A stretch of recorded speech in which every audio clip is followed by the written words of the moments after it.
서울 봉신교회 김옥래 사모님께서 목회 현장에서 만난 여러 사연들을 해결해 주시면서 이렇게 말씀하시네요. 해결 방법이 바로 곁에 있는데 왜 포기하십니까? 부흥회를 인도하러 간 교회에서 어느 남자 집사에게 들은 간증이다. 어느 날 문득 곤란하게도 같은 교회 여자 집사에게 갑작스런 호감이 생기더란다. 본인은 물론 그 여집사도 버젓이 가정이 있는 사람들인데 말이다. 말도 안 되는 감정이라고 고개를 흔들어 보았지만 시간이 지날수록 이 감정은 불이 붙은 듯 무섭게 타올랐다. 하나님, 안 돼요. 저 사람은 분명 가정이 있는 사람이고 저도 가정이 있는데 이러면 안 됩니다. 또 저도 교회 집사고 저 여자도 집사인데 이러면 안 돼요. 하며 애써 마음을 밀어냈지만 소용이 없었다. 그 여집사가 마음에 들어온 이후로는 신열이 난 것처럼 정신도 혼미하고 일도 손에 안 잡히고 잠도 잘 수 없었다. 앉으나 서나 그 여자 생각뿐이고 보고 싶고 찾아가고 싶어 견딜 수가 없는 것이다. 도저히 통제가 안 되는 것이 분명 자신의 마음이 아니라는 생각이 들었다. 그렇게 몇 달을 갈등 속에 지내다가 계속 이러다간 하나님께 버림받고 말겠다는 두려운 생각이 들어 금식 기도를 작정하고 기도원을 찾았다. 어느 날 기도원 산꼭대기에서 주여 저를 불쌍히 여기시고 도와주소서 외치면서 이 악한 마귀가 자신에게서 떠나가게 해달라고 간절히 간구하는데 순간적으로 자기 속에서 그 여자 집사의 얼굴이 확 떠나가는 게 보이더란다. 힘차게 던져진 공이 점점 작게 보이며 멀리 달아나듯이 그 여자의 얼굴이 자기 주변을 뱅뱅 돌면서 멀리 떠나가더라는 것이다. 그 순간 가슴이 뻥 뚫리면서 아, 이제 살았다 하는 마음이 들었다. 가정을 가진 사람이 남의 여자 혹은 남자를 사랑하게 되었다면 이것은 음란한 마귀의 소행이며 우리에겐 이런 유혹을 기도로 물리쳐야 할 책임이 있다. 이 음란 마귀를 퇴치하는 유일한 방법은 격리다. 마음을 줘서는 안 되는 사람에게 마음이 가고 있다면 그 사람으로부터 떠나야 한다. 상대방과 가까이 있는 한 이 음란 마귀는 결코 떠나지 않는다. 그리고 내 남편과 아내를 마귀의 공격으로부터 보호하려면 배우자의 마음을 공허하게 만들지 말아야 한다. 남편은 아내의 마음을, 아내는 남편의 마음이 허전하지 않도록 돌봐야 한다. 마음이 공허할 때, 마음에 빈자리가 있을 때가 바로 마귀가 공격하기 딱 좋은 때이기 때문이다. 그래서 부부는 특별한 이유가 없는 한 항상 옆에 있어주는 게 좋다. 주인 없이 텅 빈 마음에 마귀가 들어와 가라지를 뿌려놓는다. 우리 교회 집사님 남편은 한 달에 28일을 술을 먹고 들어온다. 술을 끊게 하려고 아무리 애를 써도 소용이 없었다. 아내가 남편 때문에 심장병까지 얻었지만 그래도 술꾼 기질은 고쳐지지 않았다. 내가 이 가정에 처음 신방 갔을 때 집사님이 금주라는 붉은 글씨가 씌어있는 종이 넉장을 보여주었다. 아침에 술이 깬 남편에게 여보, 손가락 깨물어서 피로 금주라고 써요. 그리고 오늘부터는 술 안 먹겠다고 약속해요. 그렇게 못하겠으면 우리 이혼합시다. 해서 받아낸 금주 서약서가 넉장이지만 그래도 술 끊기가 안 되는 것이다. 내가 집사님에게 권해드린 방법은 이것이다. 이제부터 100일 동안 남편 발을 씻어주세요. 남편이 술 마시고 돌아오거든 이전처럼 싸우지 말고 발을 씻겨드리세요. 그러면서 기도하세요. 이 발로 걸어서 교회 가게 해달라고 말이에요. 그러면 집사님 눈에서 눈물이 흐를 거예요. 남편이 왜 우느냐고 묻거든 당신 이 발로 어서 교회 가게 해달라고 기도했더니 눈물이 난다고 말해보세요. 그러면 남편이 감동받고 예수를 믿을 거예요. 100일 동안만 그렇게 한번 해보세요. 전도사님, 술 퍼마시고 온 남편 발을 자존심 상해서 어떻게 씻어줘요? 집사님, 죽었다 생각하고 한번 해보세요.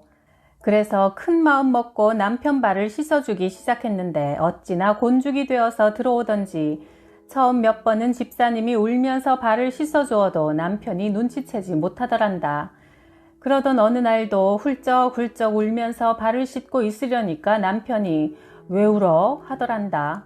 그래서 이때다 싶어 당신 이 발로 걸어서 교회 가게 해달라고 기도하니 눈물이 나네요. 하자 남편 왈 그래? 내가 교회 가는 게 그렇게 소원인가? 그러면 내일 새벽부터 갈까? 하더란다.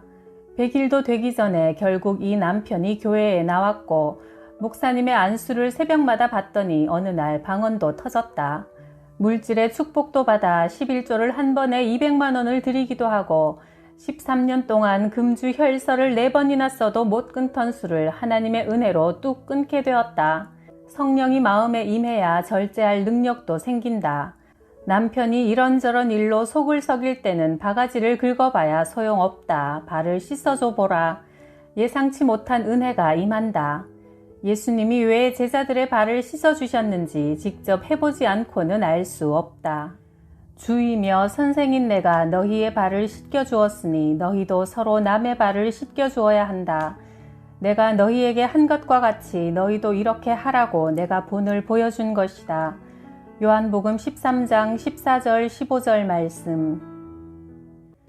어느 지방에 있는 교회에 부흥회를 갔을 때 그 교회 관리 집사님이 선뜻 나서면서 차는 작지만 이 차에 타시지요. 제가 모시겠습니다. 라고 했다. 전도사님, 제가 오늘 꼭 드릴 말씀이 있어서 이렇게 모신다고 했습니다. 어떻게 하면 이 죄책감에서 자유를 얻을 수 있을까요? 20년 전 최전방에서 군복무를 했습니다. 어느 날 우리 부대원들이 야전 훈련을 나갔고 그날 새벽 저는 보초를 섰지요. 새벽 4시쯤 되어 숲속에서 부대원들의 발자국 소리가 나는 듯 하더니 점점 가까이 들려왔습니다. 누구야? 암호를 대라! 하고 소리를 질렀지만 우리야 하는 말만 할 뿐 아무도 암호를 말하지 않았습니다. 최전방은 북한군들이 가끔 넘어오는 경우도 있기 때문에 암호를 대지 않으면 사살해도 됩니다. 저는 혹시 북한군들이 오는 것이 아닌가 하는 두려움 때문에 또 소리를 질렀습니다. 그 순간 갑자기 앞에 불쑥 사람이 보여서 바로 방아쇠를 당겼는데 알고 보니 저의 직속 상관이었고 그 사고로 상관은 그만 죽고 말았습니다. 그 후 저는 군사재판을 받게 되었고 암호를 말하지 않은 상대의 잘못으로 인정되어 저는 보초로서 정당 방위일 뿐 국가 안전을 위해 사명을 다했다며 무죄가 되었습니다. 이 사실은 저의 가족도 모르고 있습니다. 나라에서도 무죄를 인정했고 아무도 모르는 일인데 저 자신은 하루에도 몇 번씩 나는 살인자다, 나 때문에 상관이 억울하게 죽었다는 양심의 가책 때문에 단 하루도 술을 먹지 않고는 잠을 잘 수가 없습니다. 제 속마음을 모르는 아내가, 예수 믿는 집사가, 더구나 교회당 안에 사는 관리 집사가 사택에서 이렇게 밤마다 술을 먹어야 잠이 드는 것을 어떻게 이해하겠습니까?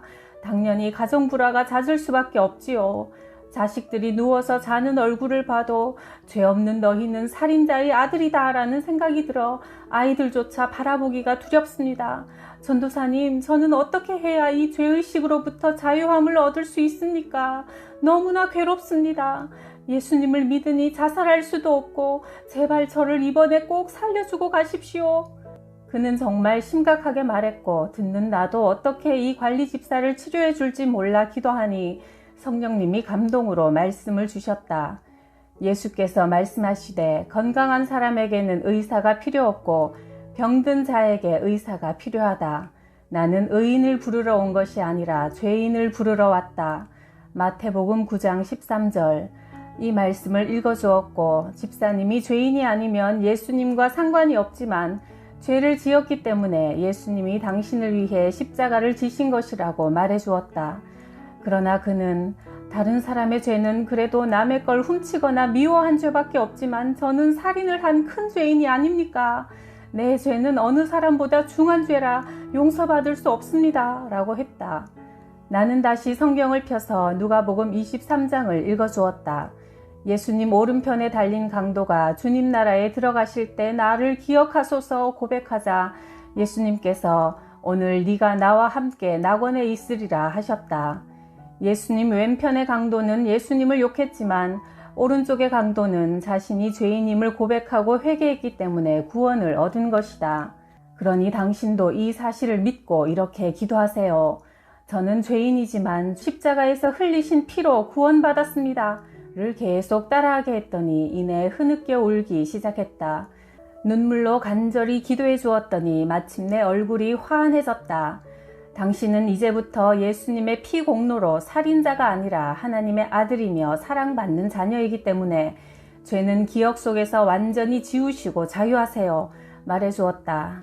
수고하고 무거운 짐진 자들아 다 내게로 오라. 내가 너희를 쉬게 하리라 하셨으니 실로 우리 인생의 죄짐은 주님께 내려놓아야 한다. 10년, 20년 남몰래 고생한 문제가 주님 앞에 내어놓을 때 다 해결되고 용서받고 자유함을 얻는 것이다. 마지막 날 그 집사님이 저녁 식사를 대접하고 싶다고 제안해왔다. 그 아내가 연신 웃으며 전도사님, 제 남편이 이렇게 좋아하기는 처음이에요.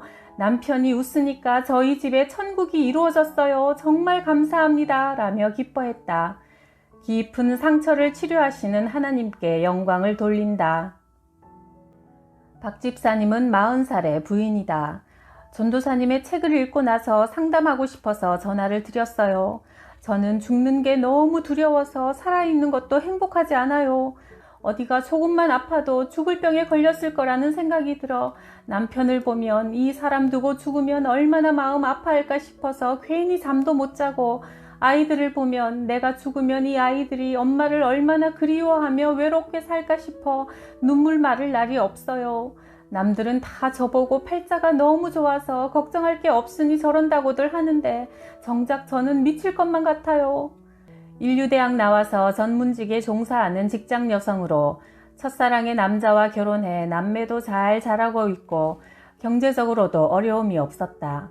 게다가 부부간의 금슬은 동네에서 소문날 정도로 좋아 누가 봐도 행복한 사람임에 틀림없었다.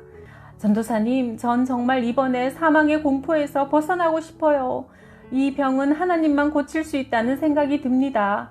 그래서 정신과 상담도 다니다가 그만두고 오직 하나님만 의지하려고 해요. 내가 정말 하나님의 자녀라면 하나님이 이 문제를 해결해 주시리라고 믿습니다. 박 집사는 몸이 약해 직장 생활을 하면서도 가사와 육아 모든 것을 다 해내기가 여간 힘들지 않았다고 한다. 게다가 완벽주의자라 뭐든 다 잘 해내야 만족하니 몸은 늘 피곤하고 위장병과 방광염을 달고 살았다. 그렇게 10년 넘게 무리하여 살다 보니 몸과 마음이 완전히 지쳐버린 것이다. 그러던 중 몸이 여기저기 아프자 이 검사 저 검사 받으면서 죽음에 대한 공포가 점점 더 심해졌다. 죽을까봐 두려운 나머지 자살해버리고 싶을 때도 있었다고 한다. 박 집사는 이 병은 하나님과 관계를 회복해야만 치유될 수 있는 영적인 병이라는 생각이 들어 정신과 진료를 그만두었다.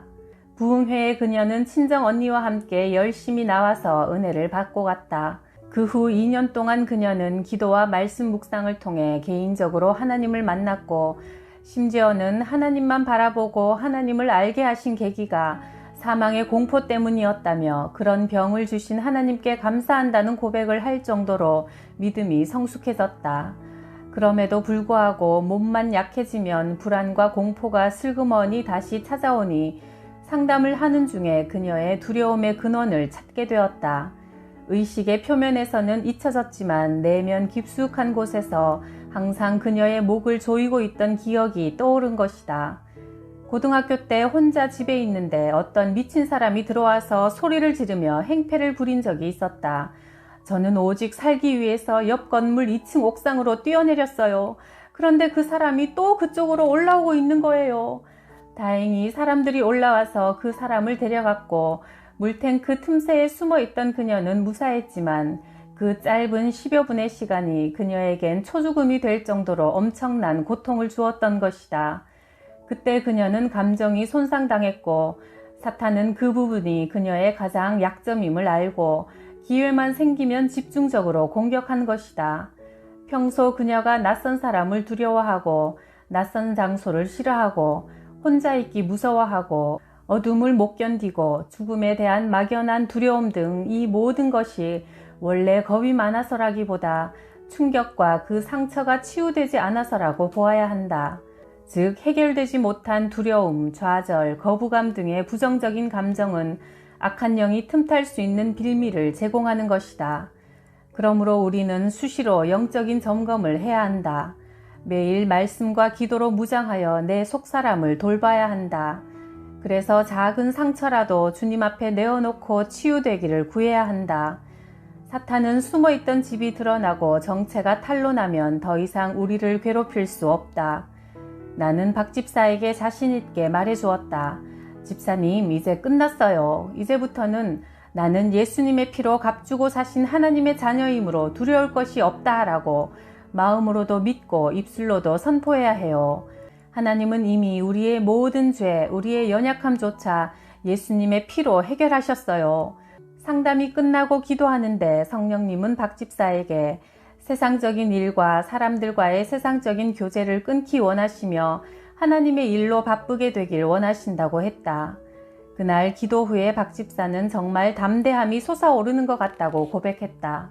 건강하게 오래 사는 것도 주님의 뜻이고 또 이 땅에서 주님이 주신 사명이 다했을 때 하늘나라에 가는 것도 주님의 뜻이라는 것을 깨달은 것이다. 남편이나 자식도 내 것이 아니라 하나님의 것이니 내가 죽어도 하나님이 알아서 돌봐주실 것이고 하나님이 주신 몸으로 이 땅에 살아있을 때는 하나님께 영광 돌릴 일을 많이 해서 죽어 천국 가도 부끄럽지 않게 살면 된다고 생각하니 마음이 편하다고 한다.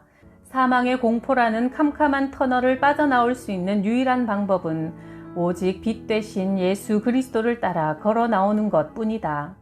나는 부활이요 생명이니 나를 믿는 사람은 죽어도 살고 살아서 나를 믿는 사람은 영원히 죽지 않을 것이다. 요한복음 11장 25절 말씀. 내게 자식이라곤 아들 하나가 전부인데 36 나이에 서원기도의 응답으로 낳았다. 남편 김승복 목사가 개척한 봉신교회가 입당 예배를 드리던 날 내가 강대상을 붙잡고 이렇게 기도했다.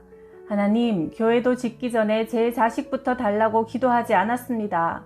그러나 이제 예배당을 주님께 드렸으니 제게도 자녀를 주시기 원합니다. 하나님께서 제게 아들을 주시면 그 아이를 주의 종으로 바치겠습니다.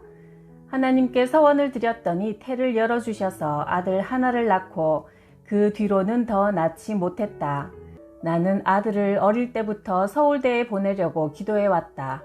하나님의 종이 될 사람이면 공부를 못해서 일반 대학 다 떨어지고 신학교 가는 것보다는 최고학부를 나온 다음 멋있게 주의 일을 하는 게 바람직하다고 생각했기 때문이다. 그래서 서울대학교에 아이를 데리고 가서 봐라, 이 학교가 앞으로 네가 다니게 될 학교다 하면서 학교 앞에서 사진도 찍어주고 그 사진을 책상 앞에 걸어놓고 공부하게 하기도 했다. 우리 아이가 다닌 외국어 고등학교의 경우 전교 35등까지는 서울대에 들어갈 성적이 된다. 그런데 내 아들은 35등에서 50등 사이에 끼어 있어 사실 서울대에 지원하기엔 무리가 있었다. 우리 아들놈은 머리가 아주 좋은 편도 아니다. 정말 머리 좋은 아이들은 사실 기도하지 않아도 서울대에 잘만 간다. 하지만 우리 애는 천재가 아니기 때문에 하나님 앞에 특별히 부탁하지 않으면 안 되었다. 더군다나 주일이면 하루에 6번씩 예배 반주를 하고 고3 때도 하루도 안 빠지고 새벽 기도회에 나와 기도했기 때문에 공부할 시간도 많이 부족했다. 고3인데도 새벽 기도를 훈련시킨 것은 하나님은 기도하는 종을 쓰신다고 믿기 때문이었다. 아이가 고3이 되면서 내 마음에 이 실력으론 서울대에 한 번에 들어가기 어려울 것 같다는 생각이 들었다. 재수를 하며 학원에서 1년을 보내려면 1,000만 원 정도가 드는데 그 돈 들여서 재수를 하게 하느냐 아니면 그 돈을 하나님께 들여서 더 유익한 데 쓸 수 있도록 하느냐 고민한 끝에 학원에 돈을 바치느니 하나님 기뻐하시는 다른 곳에 유용하게 쓰자는 결론을 내렸다. 마침 영국 선교사님의 딸이 한국으로 들어와 총신대 대학원에 진학한다는 이야기를 듣게 되었다. 한국으로 가면 학비를 지원해 줄 사람이 있다고 하나님께서 마음에 확신을 주셔서 영국에서 고국까지 달려왔다는 것이다.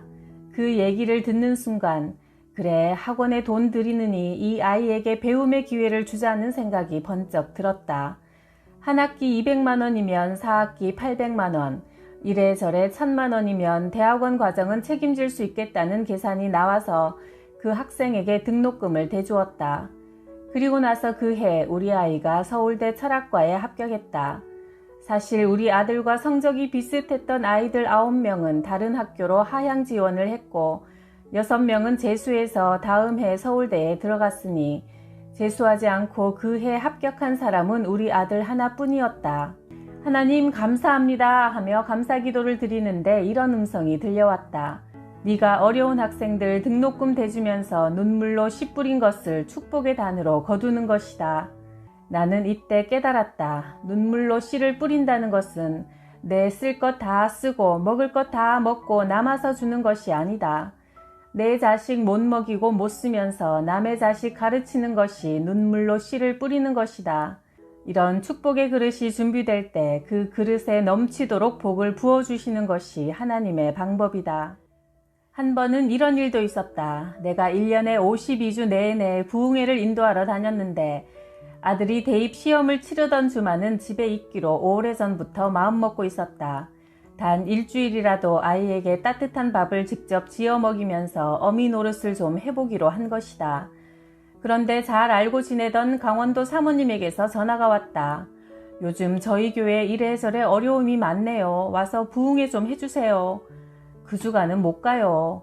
우리 아들 대학 시험 보는 주간이라 그 일주일만이라도 내가 옆에 있어주면서 밥이라도 지어 먹여야죠.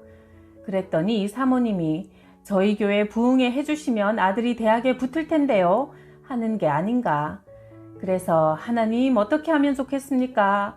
주의 종이 주의 일을 해야지요. 아들은 하나님께 맡깁니다.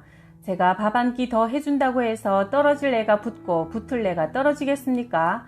하고는 주일부터 수요일 밤까지 그 교회에 가서 집회하고 시험 당일인 목요일 새벽에 집에 도착해서 아들 밥을 지어 먹이고 시험장으로 보냈다. 그렇게 했어도 하나님이 붙여주시니까 붙은 것이다. 내가 아는 어느 집사님은 아들을 그렇게 교회 보내라고 사정해도 주일에 특별 과외가 있어 안 된다며 끝까지 아들을 교회에 보내지 않았다. 인류 강사에게 한 과목당 수백만 원씩 주면서 과외를 시키는데 그 선생이 주일밖에 시간이 안 나기 때문에 어쩔 수 없다는 것이다. 집사님, 대학에 붙게 하시는 분은 하나님이세요. 자녀에게 주일날 하나님께 예배드리는 법을 가르치셔야지 이게 뭡니까? 결국 그 아이는 공부를 잘 했는데도 여기저기 다 떨어지고 제일 안전책으로 하향 지원한 대학에 붙었다. 나중에는 이 집사님이 이런 원망을 했다. 제가 우리 아이를 위해 그렇게 기도하고 특별 헌금도 했는데 왜 결과가 이것밖에 안 됩니까? 집사님, 주일에는 하나님 앞에 온전히 예배드리는 것이 인생의 최우선 순위입니다. 하나님과의 관계가 바로 되어야 한다. 삶의 채널이 하나님께 맞춰져야 한다. 그럴 때 인생 문제는 하나님께서 풀어가신다. 나는 아들 첫돌을 지내놓고 부흥사가 되었기 때문에 아이를 직접 키울 새가 없었다. 아이가 초등학교 입학할 무렵이 되니 은근히 걱정이 되었다. 다른 엄마들처럼 학교에 데려다 주지도 못하고 숙제를 봐줄 틈도 없었다. 그저 의지할 분은 하나님 한 분밖에 없어 매 학기 초마다 특별 헌금을 준비해서 하나님께 드리며 이렇게 기도했다. 하나님, 우리 아이가 좋은 담임 선생님과 좋은 친구들을 만날 수 있게 해주세요. 또 학교 생활을 기쁨으로 할 수 있게 돌봐주세요. 특별 헌금의 액수는 한 학기 동안의 학원비에 상응하는 정도로 계산해서 드렸다. 그렇게 하나님께 맡기고 학교를 보냈더니 초등학교 1학년 때는 장로 며느님이 담임 선생님이 되고 2학년, 3학년, 4학년 때도 성령 충만한 집사님이 담임 선생님이 되는 등 믿음 좋은 선생님들을 계속 만나게 되었다. 아이도 학교 생활에 잘 적응해서 반장 노릇도 하고 곧잘 상도 받아왔다. 아이가 일기장에 나는 이 다음에 커서 목사가 되겠다고 써서 선생님이 우리 아이만 보면 김 목사님, 이 다음에 꼭 빌리 그레함 같은 목사님이 되셔 하고 말씀을 해주시는 바람에 아이도 신이 나서 학교 생활을 했다. 나는 하나님께서 손수 내 자식놈을 키워주시는 것을 체험했다. 학원 원장은 못 믿을 때도 있지만 하나님은 신실하신 분이다. 자식을 우상되게 하지 말고 하나님을 하나님으로 대우해드리고 하나님을 제일 먼저 섬겨드리면 자식은 하나님께서 책임지고 키워주신다. 아들이 커서 대학 1학년 때 뉴질랜드 어학연수를 갔다가 45일 만에 집에 오게 되었다. 내가 부흥회를 갔다 오니 나를 끌어안고는 이런 말을 했다. 엄마, 되게 보고 싶더라. 우리 엄마같이 좋은 사람은 없는 것 같아. 그런데 엄마 생각나? 우리 엄마 참 지독한 엄마였지? 뭐가 지독했는데? 나 6살 때 변신 로봇 사려고 한 달 동안 기도했는데 엄마가 그 돈을 가난한 사람 도와준다고 뺏어갔잖아. 내가 그때 얼마나 그 장난감이 갖고 싶었는지 알아? 정준아, 애미가 못나서 너 사고 싶은 건 마음껏 못 사줬으니까 이 다음에 네가 자식 나오면 마음껏 다 사주고 마음껏 길러. 아니야, 나는 엄마 같은 엄마가 좋아. 나도 우리 아들 나오면 엄마같이 기를 거야. 엄마가 나 어렸을 때 이렇게 가르쳤거든. 너무 만족해버리면 훌륭한 사람 못 된다고 말이야. 엄마가 너무 가난해서 나는 우리 엄마를 어떻게 해야 행복하게 해줄까 늘 생각했어. 그래서 엄마를 행복하게 해주려고 그렇게 열심히 공부했던 거야.